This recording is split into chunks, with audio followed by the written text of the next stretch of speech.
Pero bago tayo kiligin, naku, ihanda muna natin na, syempre, kailangan meron tayong ihahanda na nakakabusog na dish na isi-share po namin sa inyong lahat today. At yan po ay ang binusog na adobong pusit. Yun! Yung pusit din. Yes, Busog din. So, syempre, kakailanganin natin ng pusit. Yes. Kailangan natin ng chopped tomatoes, chopped onions, Wow. at syempre, ang garlic. Nako. Garlic. So yan, imimix nyo lang yan. And then, ito na nga. So, isa-stuffing na natin siya. Oh. Kuha tayo ng ano? Teaspoon. Oo. Naku, ang sarap nito. Oo. Wow! Ah. Ayan. Syempre, lalagay natin yung... Wait.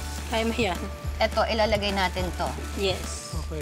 Okay, ganyan lang naman siya. Syempre, kailangan natin lagyan ng toothpick para, secure it. yes, to Careful. secure. Ayan. So, ganyan po ang magiging itsura niya. Wow. Okay. Wow. And then, nakagawa na po kami Yes. ng Here. maraming version. Ayan na po yung Yes. kalalabasan nitong ginawa Dapat ko. ganito. Okay, so ngayon ang gagawin natin, i-aadobo na natin. I will just Kasi, put it. yeah. So, Pwede na. Okay, so now we put oil. oil. Oil.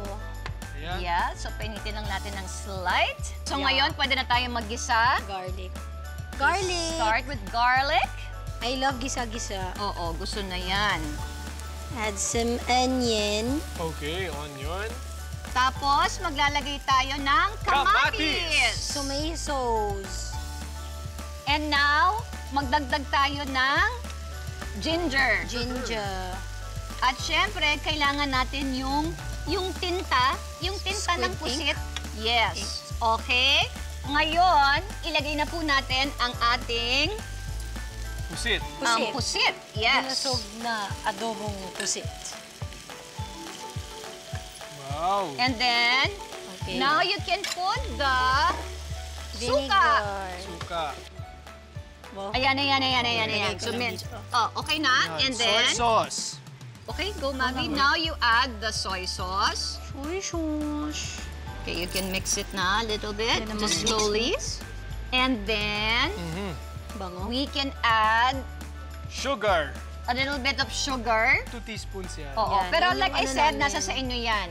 And then we can put the dahon ng laurel. Bango. And then maglagay tayo ng pepper, And of course, yung salt. ang salt to taste. Okay. Ayan. Mix-mix na po natin. Lagyan natin ng siling haba. Optional ito. Okay, so para maluto natin, takpan natin siya. Pwede na nating tikman ang ating binusog na adobong pusit. Woohoo! Okay, let's wait.